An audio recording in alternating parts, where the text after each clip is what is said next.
Good evening and a very warm welcome to everyone present in today's session. My name is Stella Chitralekha Biswas and I am an assistant for the current project of TMYS, moderator for this session and state-aided college teacher at the Department of English, Sarojini Naidu College for Women, Kolkata. I welcome you to the stories of food and drinks, shaping cultural identity and ideology, curated under TMYS Review September 2022 in collaboration with the York Center for Asian Research, York University, and Readomania. We are also calling for the submission of essays, poems, and short stories under the project. To know more about the submission guidelines and the project architecture, please visit www.tellmeyourstory.biz. This evening, I consider myself very privileged to be in the company of our esteemed panelists, Dr. Simi Malhotra and Mr. Kalyan Kumar, who will shortly share their views and insights with us. The topic for today's discussion is religious history of food consumption under the subtheme Food Sharing Practices Among Religious Congregations, Social Identity Formation Through Sharing of Meals. Both the panelists are experts in this area with many years of professional experience. Before we start today's discussion, I'd like to introduce our speakers. Our first speaker for the session is Dr. Simi Malhotra. She is professor and head at the Department of English, Jamia Millia Islamia University, Delhi. Her latest publications are the edited books Food Culture Studies in India, Consumption, Representation and Mediation, Inhabiting Cyberspace in India, Theory, Perspectives and Challenges, and Terrains of Consciousness, Multilogical Perspectives on Globalization, all three of which were published in 2021. A very warm welcome to you, ma'am. Thank you for joining us this evening.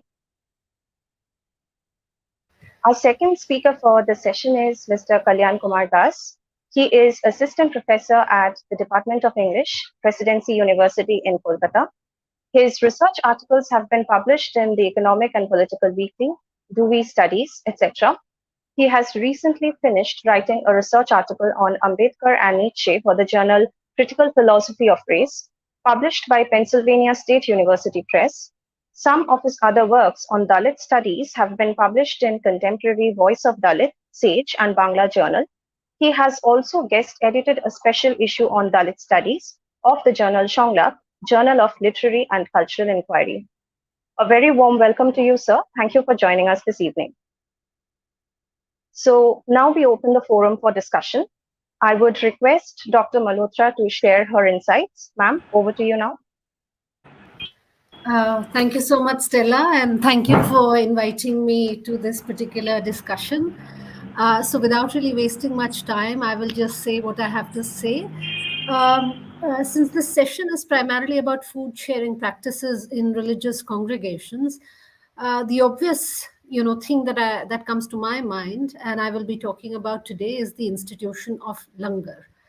And not only because I'm a born Sikh and I have done some bit of work on Sikhism, but also because if one were to look at one religion where food sharing is an instrumental and probably an essential part of its religious practices and congregations, it is Sikhism. Before proceeding, one has to, of course, look at the idea of langar itself. The word langar etymologically derives from the Persian word langar and roughly has the same usage as in the Sikh context, that is, an alms house where free food is distributed. But that's not the etymological sense of the word langar.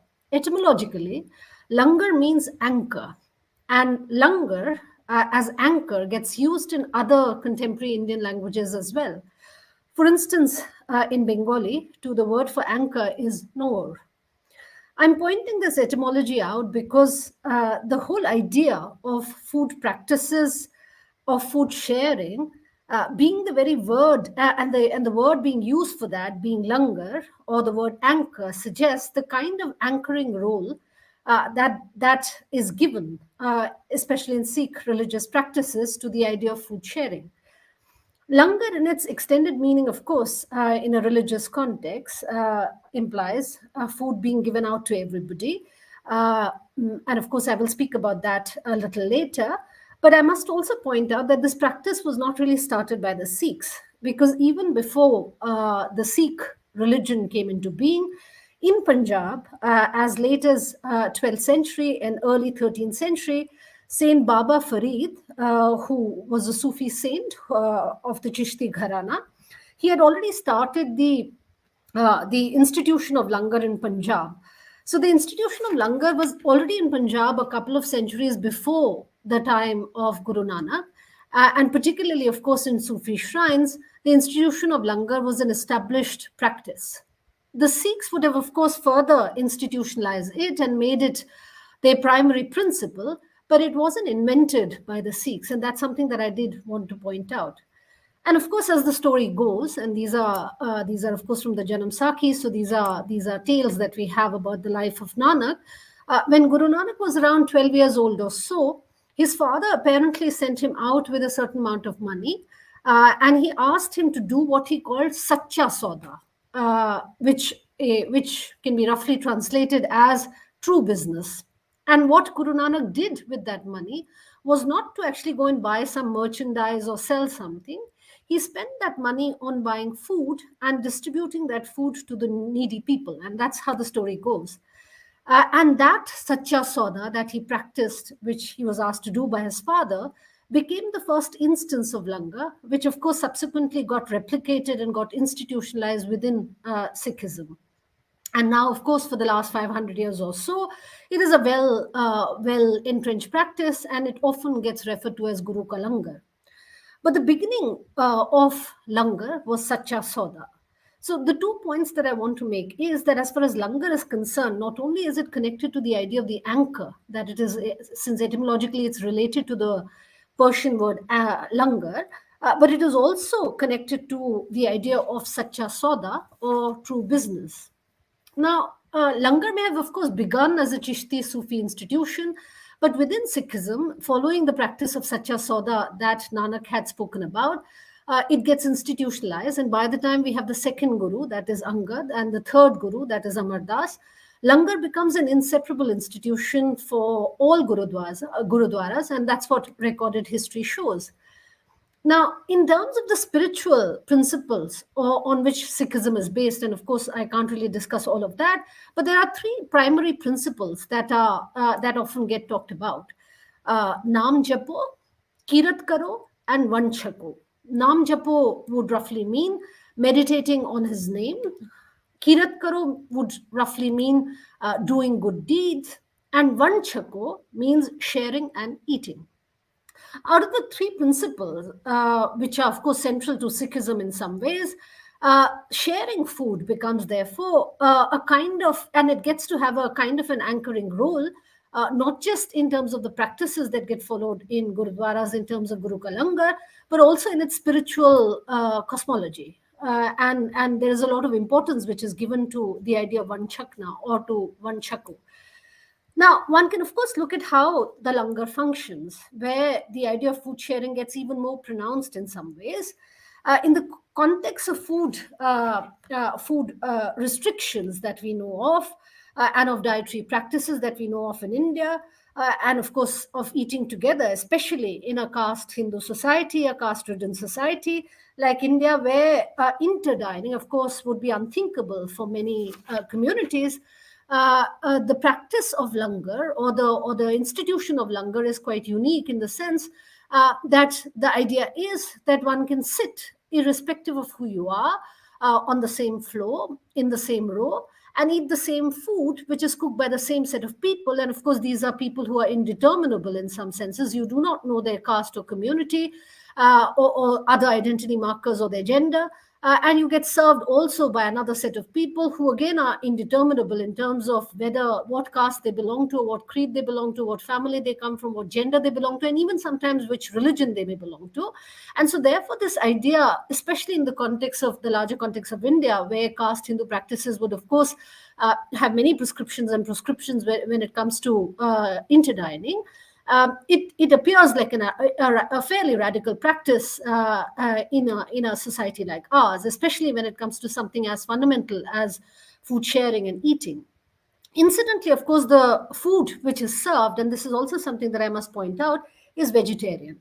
Now, of course, this is not really to cater to the upper caste vegetarian practices of Hindu community, but to make it more inclusive. Because, as one would know, the Sikhs themselves are not vegetarian, but to make the food shareable, to make it not exclusionary, but to make it more inclusionary, it would practice serving vegetarian food in its langar. As far as cooking and procuring of raw materials of serving is concerned, again, one can see in the langar, not only does it get whether it's buying of food or whether it's procuring raw material or whether it's the practice of cooking or the practice of serving, people participate, and the congregation primarily would have anybody participate in this particular activity. And of course, what one must also point out that how and gender, of course, becomes an important category in some senses, because we know that in domestic kitchen practices there is a certain kind of a segregation that happens in terms of who gets to cook. But in the langar, one sees a lot of men participate in actually cooking the langar. And of course, what I must also point out here is that the idea of langar and this whole idea of the langar that I'm trying to present is something which is also connected to, and this is something that many of us would have encountered, especially in recent times in COVID, during the farmers' protest, or even during the Shaheen Bagh protest, which was held in Delhi. That these langars would come up, and these langars would be the places where food would be served. And now let me just close with one interesting footnote about the langar. That is, the utensil in which the langar gets cooked is called the deg, which is of course the metonym of the utensil in which the langar gets cooked. And in Sikh cosmology, deg often gets coupled with teg. And teg, of course, is the Persian word for sword. And in fact, if you look at the first Sikh coin, which was minted in the 18th century, it was what was written on the coin was "Deg Teg Fateh," which means roughly the deg, of course, is the utensil in which cooking happens. Teg is, of course, the sword. So victory of the deg and the teg. Which are, of course, two major symbols of Sikhism: the degchi in which the food gets cooked and the sword. And interestingly, of course, if anybody has been to a Gurudwara would know that in the Gurudwara, the food gets consecrated by actually running the sword through the food, or by actually the process of consecration or to sacralize the food also happens through the sword. Now I'm going to stop with this aporia of the deg and the teg coming together, because and that's of course a separate discussion in some senses. But I'll stop with this aporia, or this loose end of this deg and the teg coming together, and I'll stop here with my brief comments here. That was a very interesting presentation. Thank you so much, ma'am, for your valuable observations. I would now request our second speaker, Mr. Das, to share his insights. Over to you, sir. Hello, Stella. Am I audible? Yes, sir, you are. But you're not visible. But we can hear you clearly. Okay. No, but I thought there's something wrong with my internet connection. So I thought switching off the video might help me to save some data and also let me speak uninterruptedly. So I hope that's all right. Yes, sir. That is fine. Okay. Thank you, TMYS, for inviting me to speak at this platform. My talk is based on an article that I wrote back in 2016, around that time, 2015, I think, on beef-eating practices among primarily urban, middle class, mostly upper caste, Bengali Bhadralok communities. And it's not really unlike Professor Malhotra's presentation. This is not really about particular religious communities, congregation, and the eating practices and the ritualistic aspect of it. Rather, it's about a modern kind of liberal, non-religious kind of congregation that we can think of in the context of beef eating practices among these Bengali Bhadralok communities. And also their responses to certain big festivals that were being organized around 2014, 2015 across the country, primarily in the university spaces. I remember the big festivals being held in universities like University of Hyderabad and also perhaps in JNU and so on. So I was I wanted to write that article because of a particular one such big festival that occurred at the CSSC in Calcutta, the Center for Study in Social Sciences in Calcutta. And there was a friend of mine who wrote an article on that particular episode, that festival at the Center for Study in Social Sciences. And one of the arguments that she was making in her uh, Kindle article was that the Bengali Bhadralok did not really take notice of that particular festival, unlike the reception, unlike the responses that occurred after the big festivals held in Hyderabad or Delhi. There was some sort of resistance from the Hindutva brigade. Unlike those instances in Bengal, in Kolkata, when it was held, when similar big festivals were held, there wasn't enough resistance from the Bhadralok community. And then I wanted to look into similar, you know, incidents in Bengal's cultural history, went back to 19th century Bengal and realized that there was one incident in 1893 around that time, um, held at Reverend Krishna Mohan Bandopadhyay's house in North Kolkata, where the young Bengals assembled and ate beef, and then decided to throw the rest of the food items along with some bones and so on, packets at some Brahmin, Orthodox Brahmin houses in order to scandalize them, in order to pollute them, so to speak. And I I used that sort of particular incident in 19th century Bengal in order to think of how Bengali Bhadraloks have been perceiving this particular uh, practice of beef eating and how that sort of plays out in our contemporary political scenario, in creating at times polarized identities vis-a-vis Dalits, Muslims, the politics of lynching that we have witnessed in recent past, and so on. And I realized that there is an interesting aspect of this Bengali Bhadralok perception about beef eating. If you think of the 19th century moment and then the 2014 incident at the seat of Leicester, there is one particular aspect that we immediately notice, and that is a lack of resistance in one incident in 2014, as that friend of mine suggested that there wasn't enough sort of attention paid to that festival. The other one is the stiff resistance that the young Bengals faced when they organized similar beef festival in 1893 in 19th century Bengal.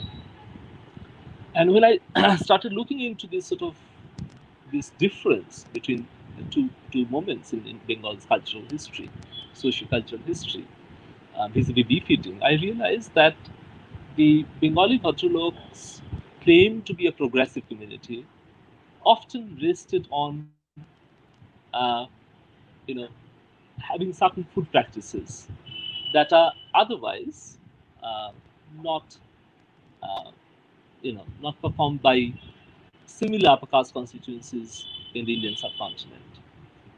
They don't, for instance, hesitate to eat beef or, in some cases, pork, and that on these eating habits, their claim of being progressive rests.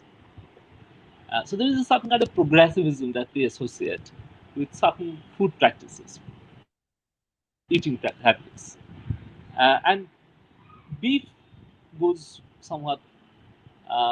Beef is one of those items, at least in the case of urban, metropolitan, Kolkata-based Bengali upper caste Bhadralok society.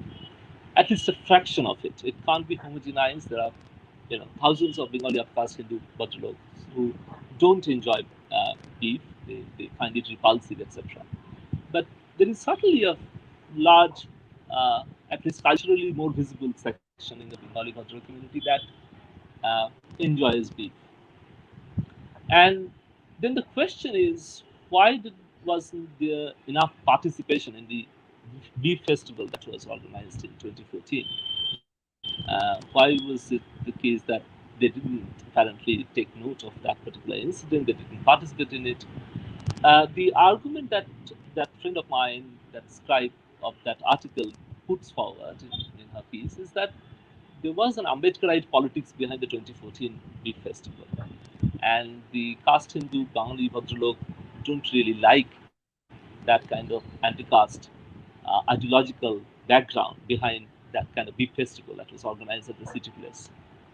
I don't disagree with this argument, but then there are certain other aspects that were not taken into consideration in that article, and that I wanted to look into. For instance, even though the Bengali Bhadralok in 19th century resisted, at least a large part of it resisted beef eating, there was another progressive lot like the Young Bengals that celebrated it. But behind that celebration, one crucial aspect is that there's this notion of individual freedom, individual right. As Rashinka Chaudhary's scholarship informs us, many of these Bengali Bhadraloks were informed, mostly going to Presidency College, my own institution where I teach.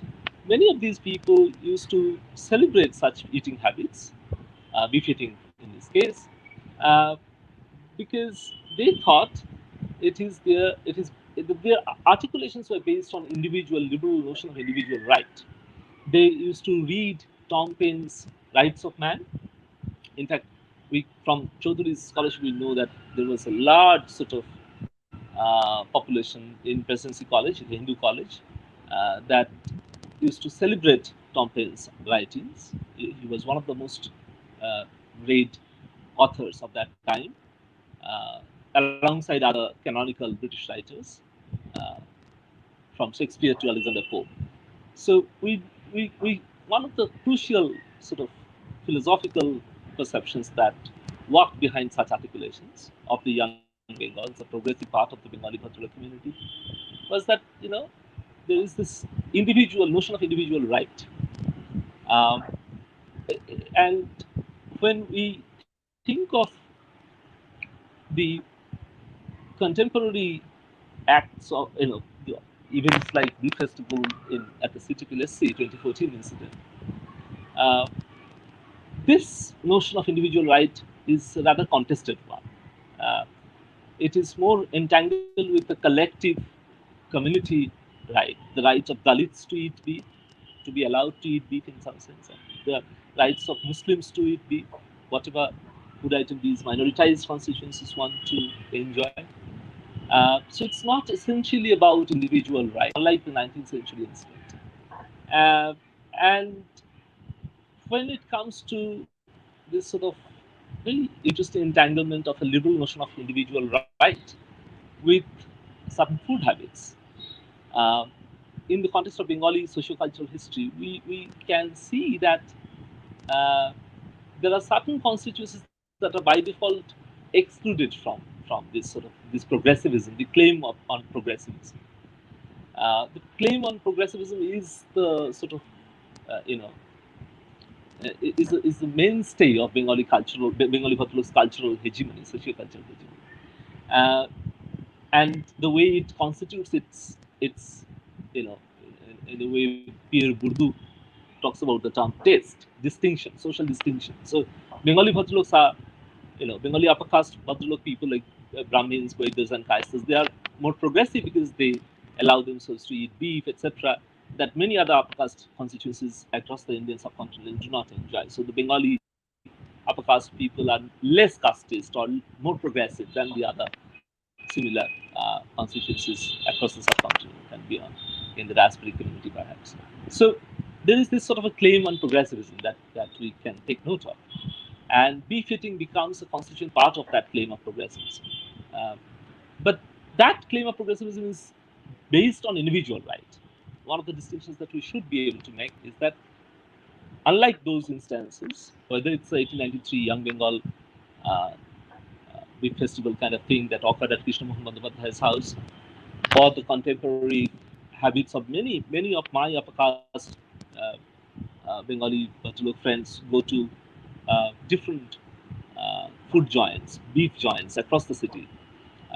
They don't have no hesitation in going to those places, even when they are extremely Islamophobic and casteist.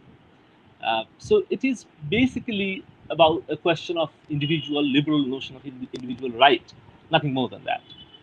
But when it comes to the question of Muslim or Dalit politics of identity vis-a-vis beef eating, it's not individual right; it's collective, communitarian sort of sense of right. That's an important distinction that I would like to underline. Secondly, when I was looking into this cultural history uh, vis-a-vis beef eating and the specters of food in the formation of Bengali identity politics in contemporary West Bengal, I realized that another important constituency is excluded from this whole discourse on Bengali Bhadralok's progressivism vis-a-vis beef eating. That is the constituency of Bhadra Mohila, the female counterpart of the upper caste Bengali Bhadralok community. Typically, and in my article in the Economic and Political Weekly article of 2015, I actually talk about the Bhadra Mohila as a very interesting constituency in this context because more often than not, the Bengali Bhadra Mohilas do not go out and go to these food joints, enjoy beef along with friends and family members. It's mostly the male counterparts in their families who go there, and there is a claim of progressivism that is almost monopolized by the Bengali men, Bhadralok, upper caste Bhadralok men, not their female counterparts. It is as if, and it goes well with the nationalist project in the way Partha Chatterjee talks about it, that the women are in the households are supposed to take care of purity and tradition, while the men might go there out there and do all sorts of modern, quote unquote, modern things. So there is this sort of dichotomy that we notice, and this is a gender-based sort of dichotomy that we notice. That's another way of looking at how this particular food habit, this practice, can contribute to identity formation. This is the second sort of thing. And thirdly, this is I'll sort of end my presentation with this reference. In contemporary West Bengal, I have uh, worked on a particular uh, political cultural movement called the Moonlivashi movement, and this is a very recent development in the state of West Bengal. The Moonlivashi uh, ideological claim goes like this. It's an autochthonous claim. It says that the uh, SCs, STs, and OBCs are the original inhabitants of this land, whether it's in Bengal or beyond, in the Indian subcontinent by and large. They are the original inhabitants of this land. They're the Moon Nivashis. That's the autochthonous claim. And also converted Muslims, because there is this argument that most of the Muslims, especially the lower class Muslims, are mostly converted Muslims, converted from lower caste Hindu constituencies, that is.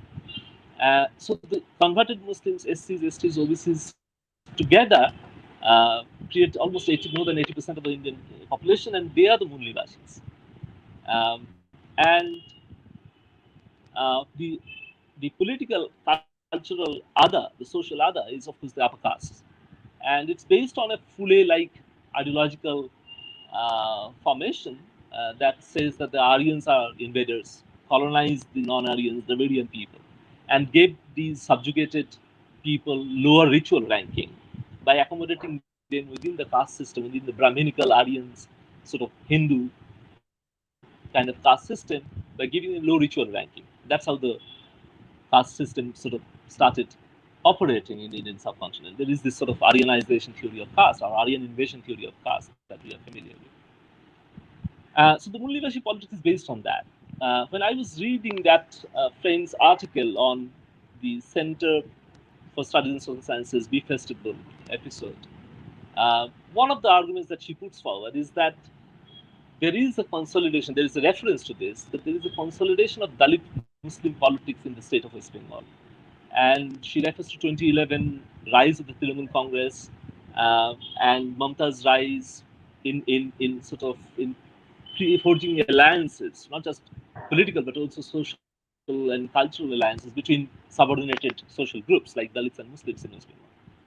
And I realized that this sort of uh, political claim can become extremely contested if we look into the specificities of these food habits. So the Mullivashi claim might look somewhat tenable in some other geopolitical location, but in Bengal it is a more vexed issue. Why? Because of primarily two reasons. One is directly relevant in our present context because it's related to the habit of pork eating among Bengali Nomoshudra community, which is the most prominent scheduled caste Dalit community in Bengal, undivided Bengal, but also in West Bengal, present West Bengal. And the other one is related to partition, the event of partition and its specters still haunting us. So these are the two sort of registers through which we must uh, look at this sort of political claim, the claim that the Munivashis are making, the claim that I come across in this sort of article, Vishnu Tibaldi's article on beef eating, that was published in the Kindle magazine, and I realized that in my research I could see that the Bengali Nomoshudra community, the lower caste Dalit communities, many of them traditionally have been pork eating communities. Right? There is a phrase, there is a pejorative sort of phrase that we are familiar with called pork eating nomo, sure khawa nomo. So this is a pejorative dismissive reference to how the Nomoshudra community, the poor Dalit communities, landless agricultural communities eat pork. And the question of pork eating is quite a taboo in many Muslim communities in the state of West Bengal. So when we make this sort of a claim, the kind of Mundivashi claims of creating political consultation between Dalits and Muslims, I wonder how much that can be stretched because of this tradition of pork eating among Bengali and Mushadar communities, as well as some other lower caste Dalit communities in West Bengal. And the second one, as I said, is the question of partition. And the partition has left these two constituencies in an extremely polarized relationship based on hatred and animosity. You know, in my personal experiences, encounter social interactions with these two constituencies, and in my own research, I have often come across Dalits cursing Muslims. You know, when this NRCCA debate was occurring, in most of the Nomoshudro dominated constituencies in the state of West Bengal, there was this solid polarization between the Muslims and the Nomoshudras, right? And it is because they think that they were uh, oppressed by the Muslims during partition. So when now their hatred against Muslims gets entangled with these eating habits, Nomoshudras eating pork, Muslims eating beef, these two sort of food habits uh, that get entangled in the formation of these sort of polarized political, social identity formation, this sort of a context. So when we make those sort of grand claims that Dalits and Muslims are both being oppressed at the hands of the upper caste and they should do something about it, it also needs to be seen whether we can do sort of we can forge such political alliances based on certain food habits or the lack of it. Right? In this case, there is absolutely no point of alignment through which we can think of a culturally cohesive sort of scenario wherein the Dalits and Muslims can be brought together on a particular political platform and then let them fight against the upper caste political hegemony and social dominance as well. Right? So when we talk about food in the context of religious identity formations, um, I think we need to be careful about these aspects. Uh, and let me reiterate the first point that I was trying to make. We should never ever be simply guided by an essentially liberal template. You know? And I use the word liberal in a very technical sense here because the common sense perception about the term liberal is that being liberal is a good thing. I'm using it in a more technical philosophical sense. I'm using it in sense with a sort of sense of reservation that comes from works like uh, Karuna Mantena's work on liberalism and how it informed colonial policymaking. The Alibi of Empire, that's the book that I'm referring to. Or I'm thinking of Uday Mehta's work, Liberalism and Empire. So liberalism is not liberalism in the way we understand it as a political philosophy, uh, you know, discussed in the writings of Locke, Bentham, Mill, etc. That liberalism is a problematic philosophical uh, discourse, and it has left its imprint even in a very solid way on the identity formation of the Bengali Bhadralok.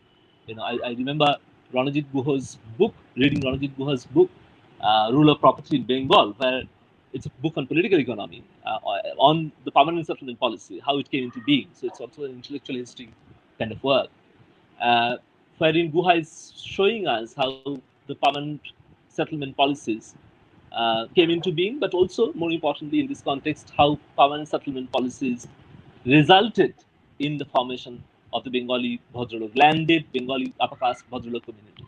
Right? So there is a direct connection between uh, the rise of liberalism, especially in colonial policy making, policies like permanent settlement, which was informed by French physiognomic physiocratic sort of economic theories, traveling to Indian colonial establishment through the writings of Alexander Doe and Sir Philip Francis, etc., ultimately resulting in the formation of permanent settlement, ultimately giving birth to the tenurial system that created the Bengali Bhadralok. The landless, typically the landed upper caste Bengali Bhadralok who would send his sons to Presidency College to receive English education.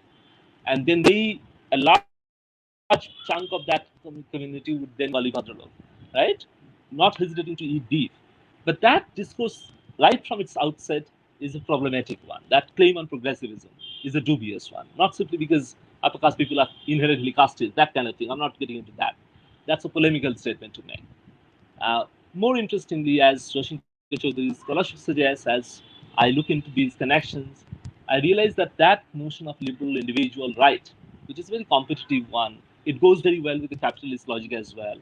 That sense of liberal individual right is not the lens through which we need to look into these identity formations. I think uh, Simi's presentation was also a reminder how certain non-modern constituencies have had these traditions. Of course, there have been different encounters with colonial modernity and post-colonial modernity and so on. We can talk about that in the discussion, but I think uh, it is important for us to take note of the fact that the religious congregations and food-based identity, religious identity formation is not to be simply seen through a liberal individual rights sort of template. That it is my right, I will do whatever I want. I want to eat beef, so be it, let me eat beef. That kind of thing is not very helpful in making sense of this sort of identity.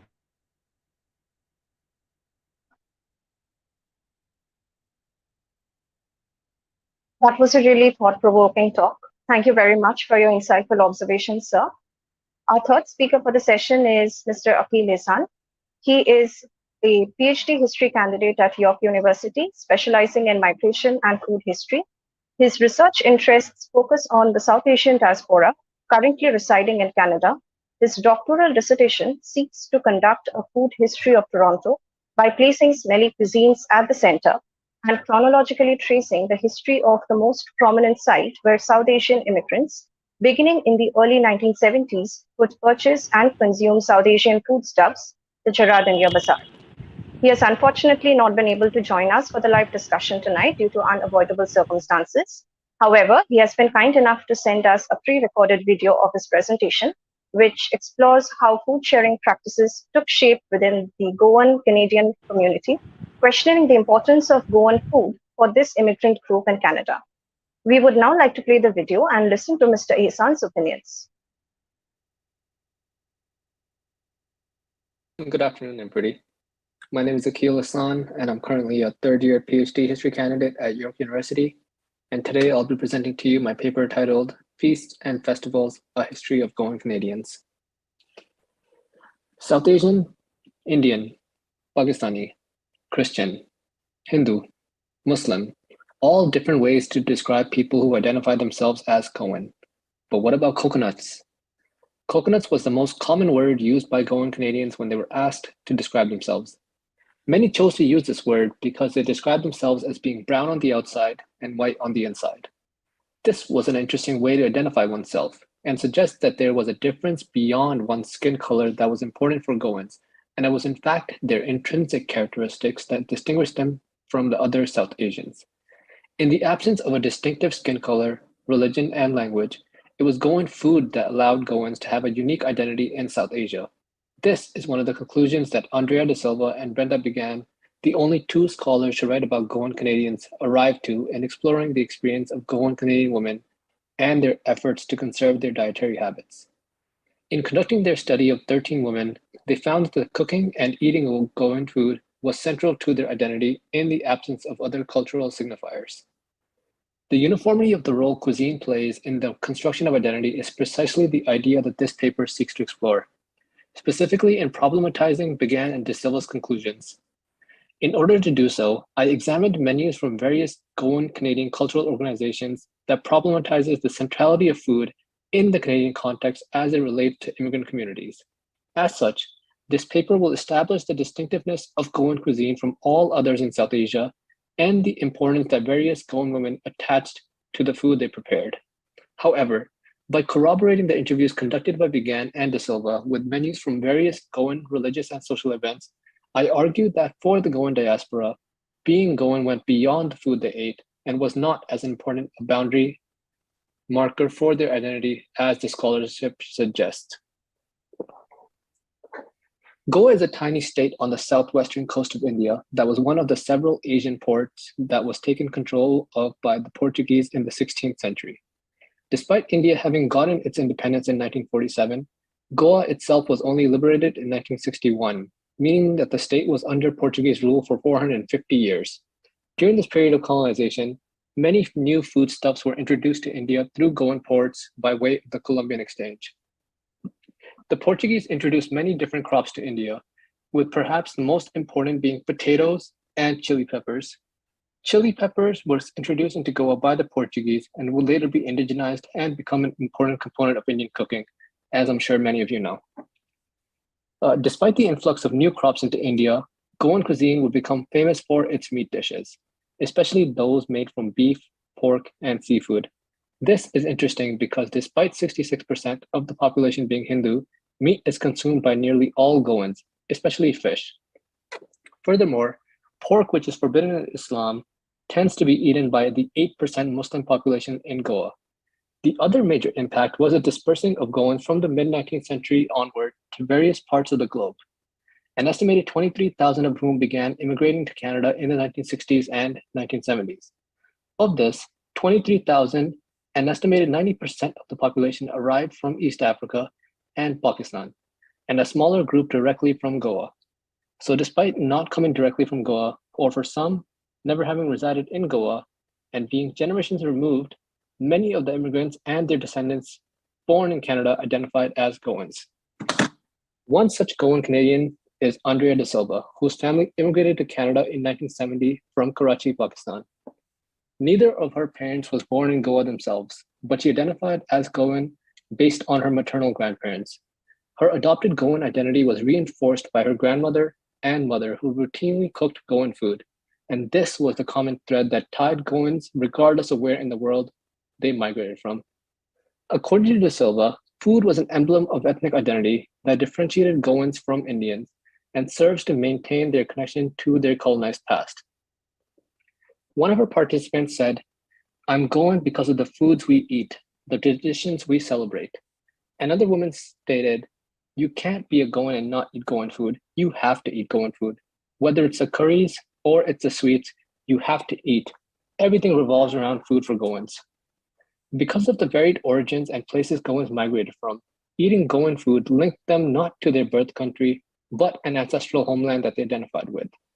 Even for those participants who had never been to Goa, who originated from Pakistan, places in Africa, Britain, or grew up in Canada, there was a sense that they belonged to an imagined community, and it was food that gave them the sense of belonging to that community.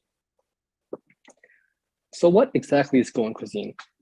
Goan cuisine is unique from all the rest in South Asia and can be broken down into two major styles of cooking. The first is similar in preparation to classic Portuguese dishes that are enlivened by aromatic spices. The second style of cooking is hotter and spicier and consists of several famous Goan dishes. We can't get into them all, but some of the traditional dishes are chorizo, which is a garlicky pork sausage, caldo verde, a chicken and spinach flavored soup, vindaloo, which is a hot pork dish, shorpatal, which is a pork beef stew, which has been seasoned with the various spices, vinegar, shukati, which is a sauteed chicken dish made using roasted coconut and spices. And some famous desserts consist of pastries and layered cakes like bibinka, which is a cake made from stacking layers of pancakes made from coconut milk batter, and bolinho de coco, which are little coconut cakes. And these are some of the dishes that I looked out for when I was looking through the various menus that I examined. In Goan households, as in most South Asian households, it was the women who appeared in the literature as being important because it is they who were cooking and reproducing a significant symbol of their cultural identity, that being food. Goan women felt powerful in their roles as cooks in the households and as being holders of a specific knowledge tied to their identity. The power gained from cooking food acted as culinary capital for these women who had mastered a technical skill and were better equipped to transfer a culture that could only be transmitted through food. And this allowed these women to take their families, and especially their children, to places they had come from but never been. As such, it was through food that Goan culture would be passed down to the subsequent generation, and it would be food that would continue to allow Goans to foster a unique Goan identity, one that distinguished them from all other South Asians. Despite having this culinary capital, Goan food and culture does not seem to be reproduced in the household or be given as much importance as is being emphasized by the various women interviewed.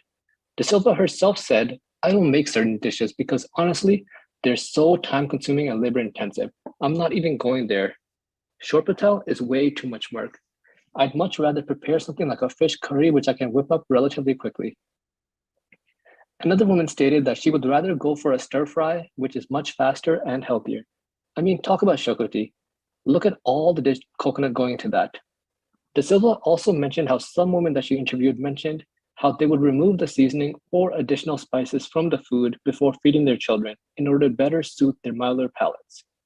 This trend persisted even on holidays, which were of great importance for Goans. During Christmas or Easter, Goan food like vindaloo, sorpatel, shakati would be prepared, but would go along a combination of Goan and Canadian food like turkey or ham. The turkey and ham that is being described as Canadian food would likely be to accommodate the younger generation who would be described as not having any interest in Goan food as compared to their parents' generation. Therefore, there exists a contradiction between how Goan women were discussing the importance of Goan food and the amount that they would actually seem to eat themselves or feed their children. So time pressures, health concerns, and evolving tastes, amongst other things, were discussed as being major hindrances to the transmission of Goan culture. So given the importance of holidays and feasts in Goan culture and the importance of food described in Goan households, one would expect that Goan food would be an ever-present feature at all social events and village feasts at Goan cultural organizations. So in order to assess this claim, I examined menus from various religious feasts, religious festivals, and social events held by different Goan cultural associations, like the Union of Novellam Toronto, the Goan Overseas Association, and the 55 plus Goan Seniors Group between 1992 and 2008. One of the most significant feasts for Goans happens in the village of Novellam, Goa. The Novellam feast celebrates Our Lady of the Rosary every third Wednesday in November and consists of an extensive celebration that consists of 3 days of feast that the whole village partakes in. In Canada, this annual feast was organized by the UNT, with the very first having taken place in 1975. Despite being an annual feast, the record for only 4 was available. The menu for the 1992 feast consisted of chicken rice soup, a 7-ounce steak, potatoes and vegetables, baked Alaska, and had a separate children's menu. For children, the feast consisted of chicken rice soup, hamburger, French fries, and a soft drink. There was a surprising absence of not just Goan food, but any South Asian dishes. This would change for the 20th anniversary of the feast in November 1995, which consisted of a variety of South Asian dishes, including pakora, tandoori chicken, chicken makhanwala, shorpatal, dal, and once again had a separate children's menu. The children's menu this time consisted of a lasagna, green peas, pulao, and pakoras. There was a stark change in 3 years between the two menus listed above, and a clear shift away from Western cuisine to a South Asian one. However, despite this change, there was still only one traditional Goan dish on that menu, that being shorpatal. This trend of seeing a lack of Goan cuisine and a separate children's menu consisting of Canadian food would persist on the 30th anniversary in November 2005 and for the feast in 2008. The other interesting aspect of the four menus was that there was no mention of a Goan dessert on the menu. The lack of Goan cuisine at later Novellan feasts is surprising when one reviews the menus of two events organized by the GOA as part of their 25th anniversary celebrations. In 1995, the GOA celebrated Family Day, and the menu consisted of many Goan dishes that have been described earlier in this paper. The menu consisted of Goan sausages, babinka, pulao, roast chicken, and vindaloo. The second event was a gala ball, and the main dish advertised here was a surprise Goan traditional dish. During this week of festivities, one can see that sausages, vindaloo, babinka were amongst the most popular of Goan dishes and were served at these events. However, despite being on the menu, they seem to be secondary options and listed below an array of French cuisines. Though one sees an increased number of Goan dishes for the gala ball menu, the menus for both events featured a children's menu, and that consisted of only hamburger and fries. The inclusion of children's menu is a signifier that not only were Goan parents seeing a loss of culture amongst their children at home, as reported by the various Goan women interviewed, but also at Goan cultural centers where one would expect to see Goan culture be put on full display. Thus, as it relates to food, there were clearly adjustments made to accommodate the changing taste of the younger generation, rather than keeping a distinctive Goan menu and having the children eat the food that has been reported as being a key component of their identity. The last organization that this paper will discuss is also the newest. The 55 plus Goan seniors group was formed in 2005 and held their first social event in December of 2005, which was a Christmas dinner dance. By 2015, the 55 PGA consisted of over 600 members and hosted various holiday and other social events. The menu for the Christmas dance in 2005 and 2006 was almost the exact same, with the only difference being that there was a tiramisu for dessert. The other holiday menu that was available was from an Easter brunch that took place on 16th April 2006, which served a baked leg of ham, salmon, and an assortment of other Western dishes. The lack of Goan dishes here was surprising, and what is more surprising is that unlike other Goan events, there was also a complete omission of South Asian cuisine. This being the older generation of Goans, one would expect that they prefer to eat shorpatal, shakuti, and vindaloo at these occasions because of the difficulty and labor-intensive work required to prepare them. Interestingly enough, this was also the demographic of people interviewed by De Silva herself, and the ones who expressed the strongest desire to consume Goan food. So as it pertains to this paper, food for many of the Goan organizations in Canada was an important component of their gatherings, even if this did not always mean Goan food. And in many cases, it simply meant no Goan food on the menu. So through the examination of menus for events at various Goan cultural organizations and citing the lack of Goan foods listed on those menus, what is certain is that the construction of a Goan Canadian identity in Canada is as complicated as the histories of the various migrations that Goan Canadians have made throughout their lives, and not as simple as the conclusions that Began and De Silva arrived to in their research. It also becomes clear that though eating food had a sense of universality and was an ever-present feature at Goan festivities, as it is for any other group, there was clearly a shift away from Goan cuisine to a more Canadian menu. As such, there is clearly a lot more that has to be uncovered about how Goan Canadians construct their identity and whether or not food holds the same significance for them today as it did for Andrea da Silva and the 13 women that she interviewed as part of her own study. Thank you. That was a very informative presentation. We thank Mr. Ihsan for his insights. Now we will move on to the question and answer session. My first question is for Dr. Malhotra.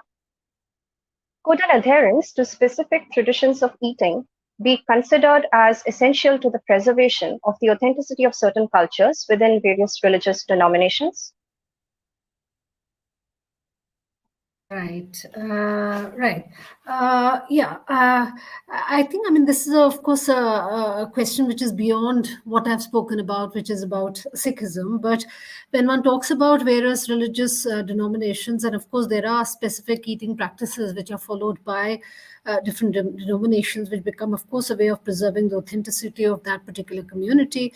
And every religion, for better or for worse, will have its own food sharing practices, as we know, including, of course, non-sharing practices. For instance, in caste Hinduism, we know very well that there are exclusionary dietary practices which are followed fairly rigidly. Kalyan has already spoken about it in his presentation. And of course, they get preserved by those who are the preservers of authentic identity of the community. But there is also something more to food sharing practices in religious congregations than attending to only preserving the authenticity of that particular religious identity or that particular religious community's identity in some senses.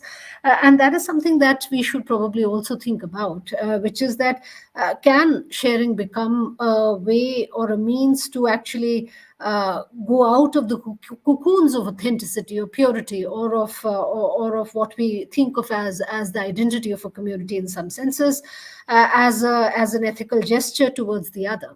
So while they might be an act of an inward way of regulating eating practices within one's community, and one can see that, like, for instance, when I talked about the fact that Sikhs are not vegetarians, but in their own langar practices they do practice vegetarianism. That's to be inclusive. That's to practice precisely this whole ethic of not being exclusionary, but to be inclusive in that sense. So while in their homes they can eat meat, but in the kitchen, which is supposed to be a community kitchen where people from all faiths can come, and we know in practice that is the case, there is a gesture which is made, certainly, of opening itself out to the other through the idea of food practices, where one takes one beyond the idea of what might be considered as a strong identity marker when it comes to the idea of food, and not being exclusionary or not adhering to what we might think of as something which is an authentic practice of food or eating or sharing in that sense. So I think there is much to be said. While there's no doubt about the fact that all communities do have specific practices which try to preserve its identity through the idea of food, but there are also enough examples which are available of how one can probably reach out to the other and reach and open oneself out to the possibility of the other, and make an ethical, if not a political gesture of opening oneself out to the others. So, yeah. Thank you very much, ma'am, for answering that. My second question for you is somewhat similar to the first one. To what extent is sensitivity to food customs important in building cross-cultural relationships? Right. This is really like a truism, Stella. It's not really a question. It's more like a rhetorical question. Of course, there's no doubt about the fact that one needs to be sensitive to each other's food customs, to prescriptions and proscriptions, to what's considered kosher, to what's haram in certain religion. And that's, of course, fundamental, especially in a country like ours, whether one likes it or not, one must learn to coexist. And we have for centuries coexisted together, in spite of all the different kinds of practices which coexist and have coexisted, and there's been a lot of interchange and intermingling, and so of course it's a truism that there must be sensitivity to each other's food customs, notwithstanding, of course, the intolerant times that we seem to be living in. And of course, Kalyan has already spoken about lynching, etc., etc. But I think we must take a long view of history and not simply get burdened by the present, which kind of course, bogs us down in terms of the kind of incidences that we've been seeing, where in Uttarakhand, midday meal will be refused just because the midday meal is cooked by someone who belongs to the lower caste, by the upper caste community. But those are exceptions. I think what is an abiding story is the abiding story of coexistence, which is what we must value. Thank you for sharing your thoughts with us, ma'am. My next question is for Mr. Das. Do you think generational gaps and a propensity towards westernization in cosmopolitan cultures lead to a gradual mutation of the traditional aspects of food sharing? So my internet connection is not performing well. Could you repeat that particular question? Yes, sir, sure. Do you think generational gaps and a propensity towards westernization in cosmopolitan cultures lead to a gradual mutation of the traditional aspects of food sharing? I'm not very sure about that question of westernization or whether it's a recent phenomenon. As I was trying to suggest in my brief presentation, it goes back to the time of colonial modernity. If you think of such instances as westernization, I think more technically, in the way I was trying to argue in my presentation, more technically, it's not westernization, so to speak, but and how it sort of affects our food-based identity formation procedures. I think more importantly, it's about certain perceptions of individuals and community that came into being due to our cultural, social, uh, and political encounters with the West, especially if we look into those interactions through the prism of certain political philosophies that have become part of our common sense. I spoke about liberalism as one of the instances.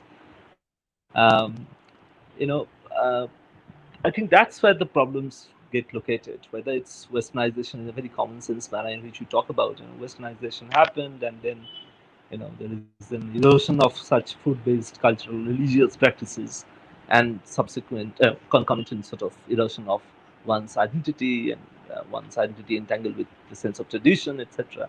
I think these are common sense ways of putting things, and these questions are also loaded with certain liberal assumptions. I don't think the prism has to be this sort of question of westernization. I think more importantly, it's certain perceptions that have become so much of our part of so much uh, embedded in our common sense that we don't even question them. And I was trying to do precisely that this notion of individual right is so deep rooted in our collective social psyche. Even in the Hindutva right wing brigade, these liberal assumptions are so deep rooted that uh, you know uh, we don't uh, always realize that there are problems in those assumptions. Um, and I think that's where we can think of certain non-modern sort of religious congregations, its food practices, etc. But again, the question of tradition is a gift of modernity itself. So, how do we really think of westernization in relation to tradition and vis-a-vis food? I don't really want to look at it in this way. Uh, yeah. My next question for you, sir. Any other questions? Yes, sir. Yeah. Would you claim that consuming the other, and I use other within quotation marks, of course, would lead to better ties across diverse ethnic groups? Uh,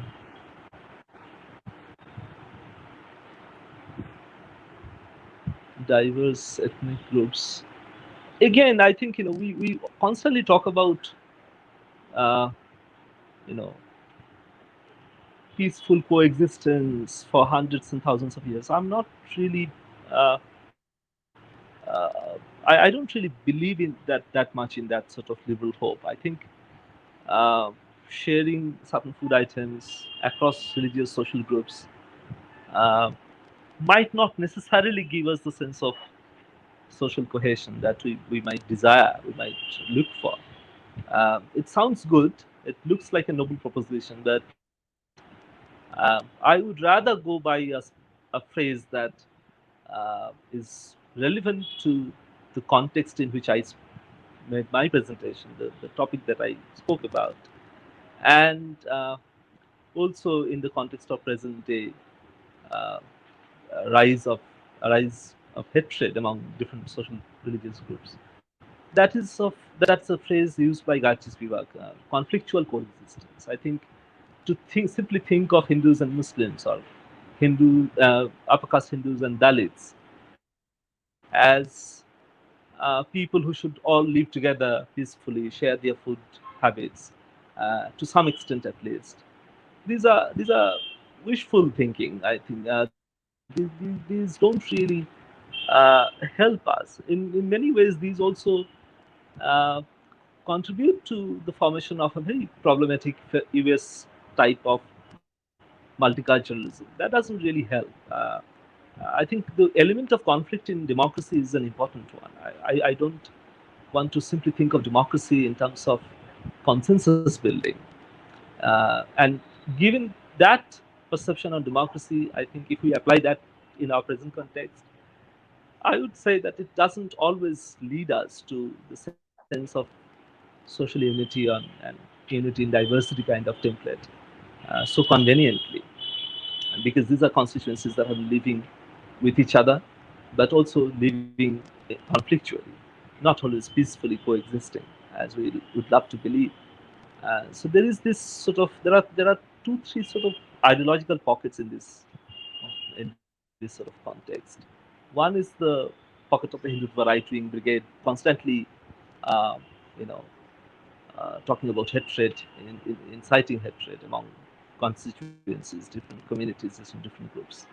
The other liberal group thinks that, if we think of living that life of unity and diversity, the problem is solved. I think both these parties are uh, misleading us in many ways. What we need to understand is that there are conflicts. Sharing food items, food practices might help to some extent, but it's a very liberal, urban, metropolitan kind of hope. And I don't think, the incident that I was talking about at the CTPLSC also had this interesting sub episode, if you like. The festival was being held at the canteen of the CTPLSC, and the canteen staff mostly belonged to the lower caste constituencies, and they were completely against this decision of organizing the big festival in the canteen space. Uh, they refused to share their utensils with the organizers, etc. And there was a sense of animosity that emerged between the canteen staff and the other Dalit activists, as well as the mostly upper caste faculty team of the center. Um, so, many Dalit groups would not really support these sort of acts of putting Muslims and Dalits together, especially in the context of Bengal, as I said in my presentation. Um, uh, I don't think it always helps us to forge socio-political alliances, or have a peaceful society, despite our you know good intention, social hope. They might do it to some extent, but not entirely. That would be my response. Thank you for sharing your invaluable insights with us, sir. With that, we come to an end to tonight's discussion. Thanks to each one of you for sharing your knowledge and valuable insights with us. I'm sure our audience had a wonderful time and have learned a lot as well. I thank you all for taking out time from your extremely busy schedules and for being a part of this discussion. It was an absolute pleasure to have been in your company this evening. This is to remind that we are calling for submissions on food and drinks. You can view the details on www.tellmeyourstory.biz. Good night, everyone.